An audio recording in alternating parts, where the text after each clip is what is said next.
They thought killing one human would end the problem. They were wrong. The great council chamber of the Zareth Empire was silent as the human envoy stood alone in the center of the room. Tall alien leaders watched him from high seats, made of dark crystal, their eyes cold, their voices proud. Ambassador Elias Ward did not look afraid.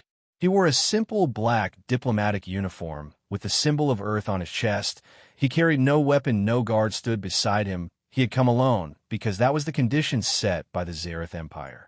The galaxy had been tense for months. Border conflicts, trade, blockades, small attacks on human colonies. Earth had requested peace talks, hoping to stop a larger war before it began. But the Zareth believed humans were weak. One of the alien leaders leaned forward. "You stand before the rulers of this sector, and you ask for mercy." Elias spoke calmly. "I am not asking for mercy. I am offering you a future without war." Murmurs spread across the chamber. Some laughed, others hissed. Another leader replied, "Your fleets are small, your species is young, you are in no position to offer anything." Elias did not react. "Strength is not measured by age or size," he said. "It is measured by what a species is willing to protect." The room grew colder. The highest counselor stood, and his voice echoed. "Speak your warning, human, and finish this farce." Elias took one slow breath. "If you continue expansion into human space, Earth will respond. We do not seek conquest. We do not seek dominance. But we will defend our people, and when we do, it will not be limited." The chamber exploded with laughter. "Limited," one leader mocked. "You threaten annihilation." "I do not threaten," Elias answered. "I inform." The council saw confidence in his eyes, and that angered them more than fear would have. The highest counselor raised his hand. "Your species sends a single unarmed envoy and speaks of destruction. This insult will not go unanswered." He gave a silent signal. 2 armored guards stepped forward. Outside in orbit, dozens of alien warships floated ready. Inside the chamber, Elias remained still. "You will regret this decision," he said quietly. The counselor replied, "We regret nothing." A bright energy blade activated. In one swift motion, the human envoy fell. His body collapsed on the polished floor. The chamber returned to silence. To the Zareth, it was finished. To them, it was a display of power. Within minutes, the execution was broadcast across the sector as a warning to any species that dared challenge their rule. But far away in the blue orbit of Earth, the message arrived. Human Command received the final transmission from Ambassador Ward. They watched the moment he delivered his warning. They watched the moment he was killed. No one in the command room shouted. No one cried. They simply stood in silence. A senior officer turned to the fleet admiral. "Orders." The admiral stared at the screen where Elias' final words echoed. "It will not be limited." The admiral spoke calmly. "Initiate protocol, Sentinel." Across Earth, hidden stations activated. Deep space shipyards powered on. Long silent fleets began waking from standby. Civilian channels were closed. Diplomatic networks shut down. No message was sent back to the Zareth Empire. For 3 days, Earth remained silent. The Zareth celebrated, believing they had crushed human pride. They did not notice the absence of human cargo ships. They did not notice the sudden disappearance of human patrol signals. They did not notice the dark shapes leaving Earth orbit one by one. In a quiet chamber beneath the United Earth Command, building, a recording of Ambassador Ward played again. His final sentence repeated, "We do not seek dominance, but we will defend our people." The screen went dark, and in the blackness of space, something vast and silent moved toward Zareth territory. For 3 days, Earth said nothing. No reply, no threat, no anger. The Zareth Empire believed silence meant fear. Their news networks replayed the execution again and again, showing the human envoy falling to the floor as proof of their dominance. Their citizens celebrated in the streets. Their leaders spoke proudly about teaching humanity a lesson. But in the deeper parts of the galaxy, other species watched carefully. They had studied humans before, and they knew something was wrong. Earth had not sent protest messages. Earth had not moved diplomats. Earth had not begged for forgiveness. Earth had gone quiet. Inside the United Earth Command, the lights, never turn off officers worked without sleep, screens filled with star maps and fleet routes, red markers slowly shifted across space. Admiral Torres stood in front of the central display, her face calm, but her eyes focused. Status: Fleet 1 clear of lunar orbit. Fleet 2 entering jump corridor. Outer defense grid sealed. No civilian broadcasts. No panic. No public speeches. Only movement. Deep under the oceans of Earth, hidden shipyards opened massive gates. Water drained away, revealing dark warships that had never been shown to the public. Their hulls were black, without markings, their engines silent but powerful. In orbit near Mars, a formation of heavy carriers aligned perfectly, then disappeared into faster-than-light corridors. Human colonies near Xerath space received encrypted signals: evacuate Phase 1. Families boarded transports quietly without explanation. Meanwhile, inside the Xerath High Council chamber, the leaders drank in victory. A scout officer entered quickly. Human border traffic has ceased. The councilor laughed. They hide. Another officer interrupted. Long-range scans detect unusual gravitational shifts near human territory. Define unusual. Unknown mass movement possible. Fleet mobilization.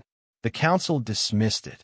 Their fleets outnumbered humanity 3-1. Their weapons superior. Their territory larger. What could humans possibly do? On the fourth day, something changed. A Xerath military outpost near the outer border sent a short distress call. Multiple contacts appearing from dark space. Before details could be transmitted, the signal cut off. Moments later, the outpost vanished from all sensors. No explosion. No debris field. Just gone. Inside United Earth Command, Admiral Torres watched the confirmation. First strike successful. Target was purely military. Civilian casualties 0. She nodded once. Continue operation. Across the Xerath Empire, panic began spreading. Border stations went silent one after another, each one disappearing with perfect timing. Human fleets were not attacking cities. They were erasing military infrastructure. Precision strikes. Fast entry. Instant destruction. Immediate retreat. No speeches. No threats. Just results. In the Xerath capital, the High Council finally realized this was not random retaliation. This was planned. The execution of the envoy had triggered something long prepared. Ancient war doctrine files were opened. Human conflict history reviewed. The council saw a pattern. Humans tolerated insult. Humans tolerated pressure. But when a line was crossed, they did not react emotionally. They reacted completely. A military commander stepped forward. We must launch a counter-assault immediately. But sensors reported more alarming news. Massive energy signatures detected approaching core defense line. Size: larger than expected. Visual confirmation displayed on the central screen.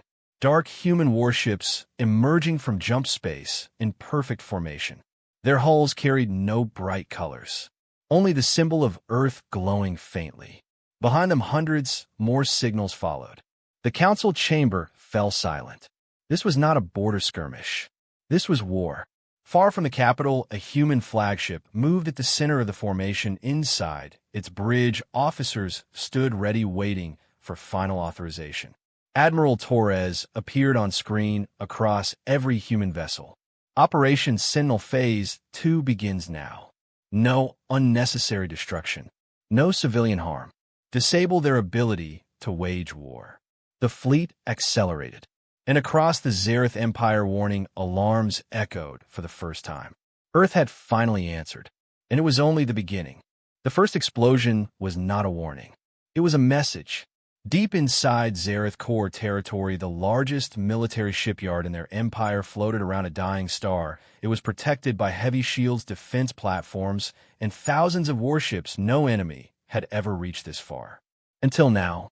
Without announcement, without signal, human warships appeared from dark space, their jump signatures so precise that Xerath sensors detected them only seconds before impact.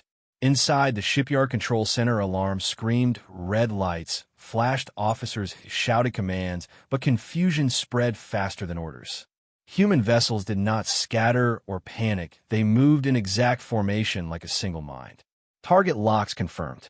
Fire authorization granted.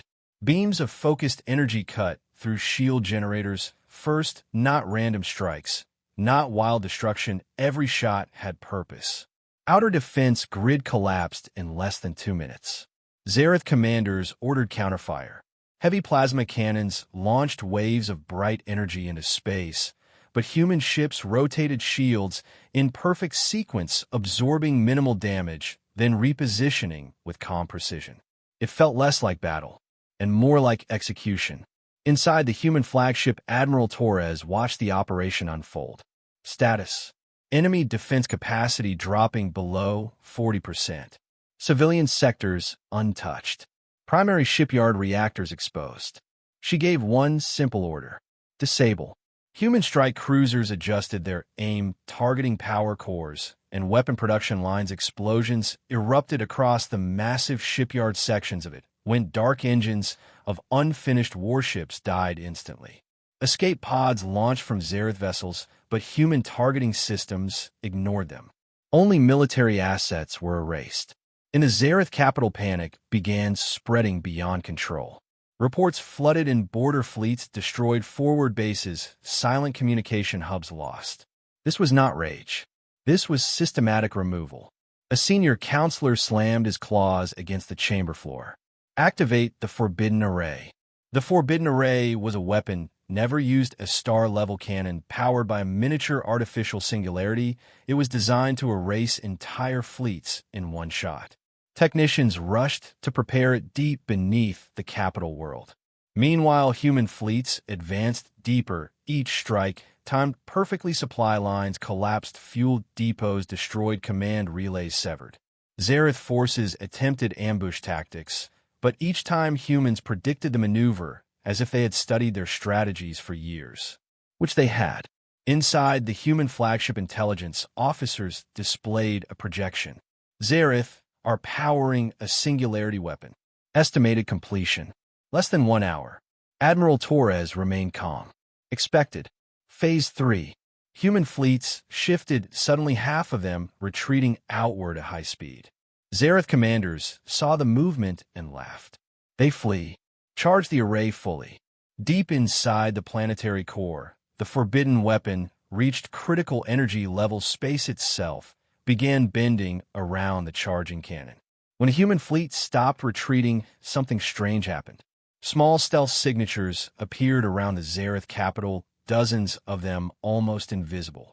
Covert insertion teams confirmed in position, the human operations officer reported. The council chamber trembled as the singularity cannon prepared to fire.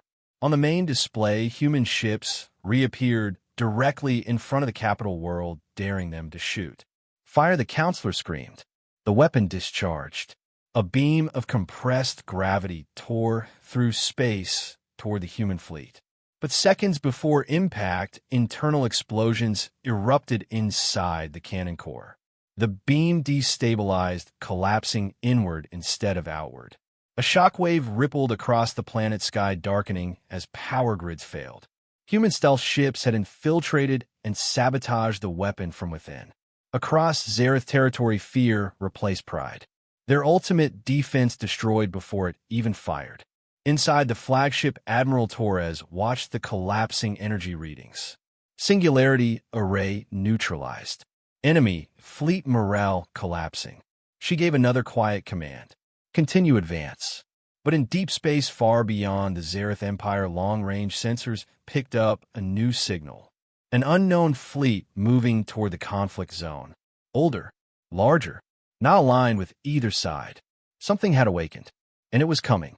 The war was no longer just between Earth and Xerath. It was about to become something far greater.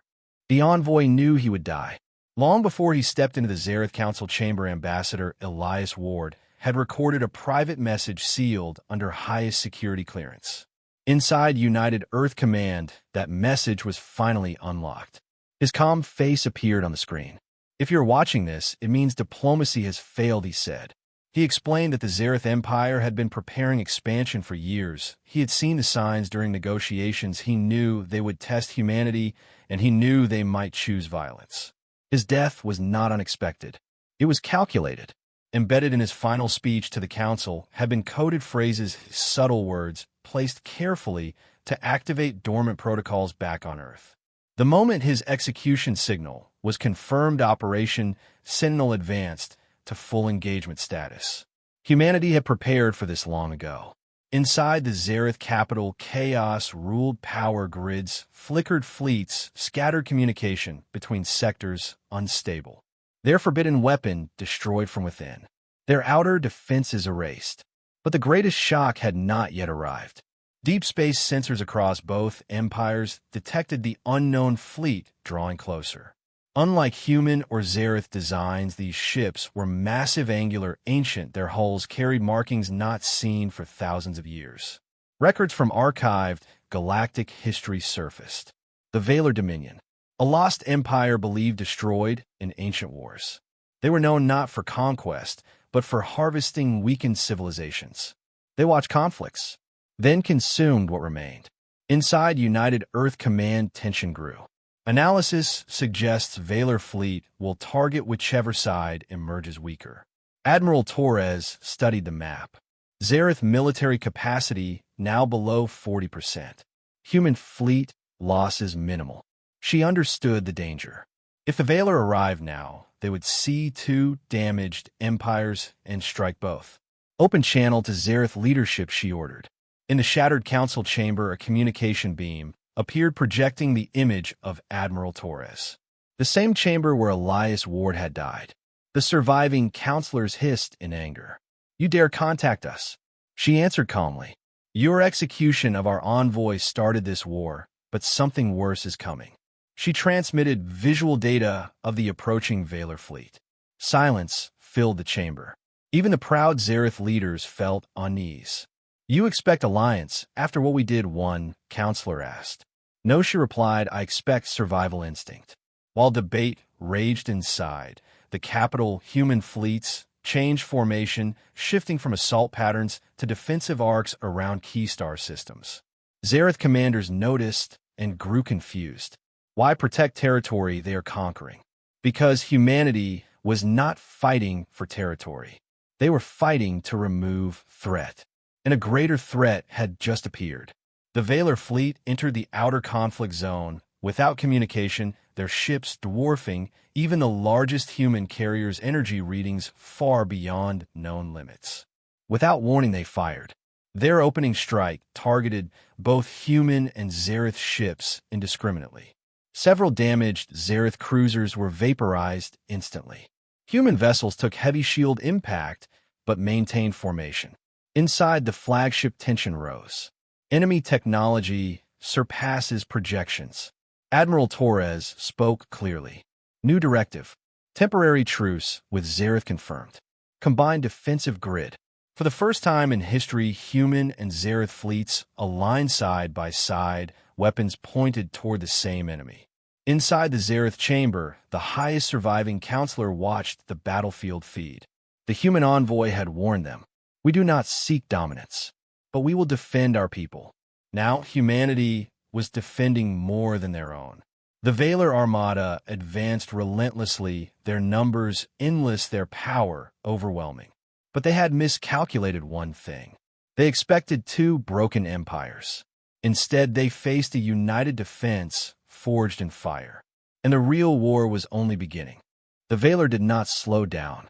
Their fleet moved like a wall of metal across space, swallowing light. As they advanced, their ships were shaped like long blades, dark and ancient, their surfaces covered in strange glowing lines that pulsed with unknown energy. Human and Xerath fleets held formation side by side, an alliance born from fear and necessity. Inside the human flagship, Admiral Torres studied the enemy patterns. "They are not targeting command ships," she observed. Analysis confirmed the Valar were striking infrastructure, first shipyards, fuel stations, communication arrays. They were cutting the galaxy into silence. Xerath commanders felt panic rising. This was not a normal invasion. This was systematic harvesting. Inside the damaged Xerath capital, emergency councils met without pride, without arrogance, only survival remained. Meanwhile, the Valar fleet deployed something new. Massive spherical constructs detached from their largest vessels, these spheres drifted toward nearby planets, emitting low-frequency waves. Civilian sensors reported power failures across entire continents. Atmospheres destabilizing. The spheres were draining planetary energy. Inside the human fleet command, officers realized the truth. They're consuming resources to repair and expand their fleet. Each world they touched made them stronger. Admiral Torres issued immediate orders. All units intercept planetary drain constructs. No hesitation. Human strike groups broke formation, racing toward the sphere's Xerath warships, followed slightly behind, still recovering from earlier losses. As human cruisers approached the first sphere, its surface opened, revealing layers of rotating metal rings inside. Glowing cores shifted violently. Warning energy surge detected. Before human ships could fully engage, beams of concentrated energy erupted from the sphere, slicing through space. One human destroyer lost shields, instantly hull ruptured, but escape pods launched safely. Human pilots adjusted quickly. They noticed the sphere weapons rotated slowly. Target rotational joints. Precision missiles launched, striking connection points between outer rings. The sphere vibrated violently. Inside the Xerath command, a young officer whispered, "They are studying weaknesses in seconds." The first sphere cracked apart, energy imploding inward. The planet below stabilized slightly. But more spheres continued spreading. And then something worse appeared. The largest Valor flagship entered the battle zone. It dwarfed everything around it, a moving fortress layered with armor thicker than any recorded structure. From its center extended a massive beam emitter far larger than the destroyed Xerath singularity weapon. Long-range analysis projected one shot could erase an entire fleet formation. Human and Xerath ships repositioned, forming defensive arcs. Inside the flagship, Admiral Torres felt the weight of the moment. If that weapon fires at full charge, we lose half our forces. Xerath commanders transmitted urgent signals. Their fleet morale collapsing again. Then something unexpected happened. The Valor flagship transmitted a message. Primitive civilizations cease resistance and surrender biological assets. The meaning was clear. They did not want territory. They wanted species. A cold silence filled both human and Xerath bridges. Admiral Torres replied on open frequency, "This is United Earth Command. We do not surrender." The response was immediate. The massive beam began charging space around it, bending stars, distorting light. Inside every human ship, alarms echoed. Estimated time to discharge less than 90 seconds. Xerath fleets started pulling back, instinct taking over. Human vessels did not retreat. Admiral Torres spoke firmly. All units prepare formation eclipse. It was a maneuver never used before. Human ships accelerated, forming layered shield patterns, overlapping energy grids, focusing power into a single defensive wall. Xerath commanders watched stunned. If they fail, that wall collapses and destroys them all. Inside the flagship, countdown reached final seconds. The Valor beam fired. A column of white-blue energy, larger than any weapon seen, tore toward the defensive formation. Impact. The entire battlefield flashed blinding light. Shields screamed under pressure. Several human cruisers shattered instantly, but the layered formation held just long enough. Energy dispersed outward instead of cutting through. When the light faded, debris floated everywhere. Half the defensive wall damaged, but the fleet still existed. And now the Valor flagship weapon core glowed, unstable from overuse. Inside, Admiral Torres gave the next order quietly. All remaining heavy units target that core. This was no longer survival. This was the turning point. And if they failed, the galaxy would not get another chance. The battlefield was filled with broken metal and burning light. Human and Xerath ships drifted among debris, shields, flickering engines damaged but still alive. In the center of it all, the Valor flagship glowed, unstable, its massive weapon core still hot from the last discharge. Inside the human flagship, Admiral Torres did not waste a second. All heavy units lock on target core. Across the battlefield, surviving human carriers, destroyers, and cruisers align their weapons. Zareth warships followed, copying the targeting pattern for the first time in history. Both empires moved as one. The Valor flagship began charging again, slower this time, but still powerful. Energy readings rising. If it fires again, the defensive wall will not hold. Admiral Torres spoke calmly. This ends now. Human rail cannons fired first long streaks of kinetic light, striking the outer armor of the flagship. Pieces of ancient metal shattered, but the core remained protected. Zareth plasma lances followed, burning into the exposed layers. Still the flagship advanced. Then from its surface, hundreds of smaller fighter craft launched, swarming toward the Allied fleet. They moved without pilots, without hesitation. Inside, human ships' point defense systems activated, intercepting wave after wave, but numbers were overwhelming. A Zareth cruiser exploded near the front line, its captain refusing retreat. Human rescue vessels moved instantly, collecting escape pods even in the middle of battle. Admiral Torres watched the core heat spike. Overload instability detected, she whispered. The Valor were forcing one final maximum discharge. There would be no third chance. She opened a channel to all fleets. Concentrate fire on coordinates Mark 7. It was a narrow fracture in the armor created by earlier strikes. Every available weapon shifted focus. Missiles, rail rounds, plasma beams converged into that single point. The fracture widened. Inside the Valor flagship, something ancient reacted. A final transmission echoed across open space.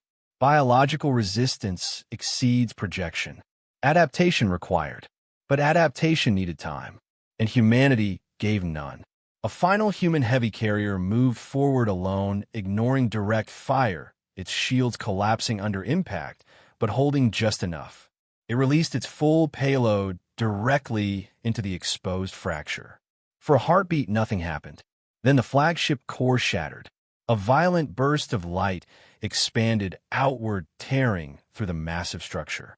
The Valor flagship split apart, its power collapsing inward, consuming itself. Shockwaves rolled across space, knocking ships off course, but not destroying them.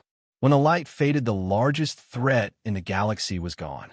Remaining Valor vessels stopped moving, as if waiting for command that would never come. Human fleets regrouped. Zareth ships stabilized formation. Admiral Torres ordered ceasefire. No pursuit. The remaining Valor vessels retreated into deep space, abandoning the conflict. Silence returned slowly. Across the galaxy, sensors confirmed the impossible. The Harvesters had been defeated.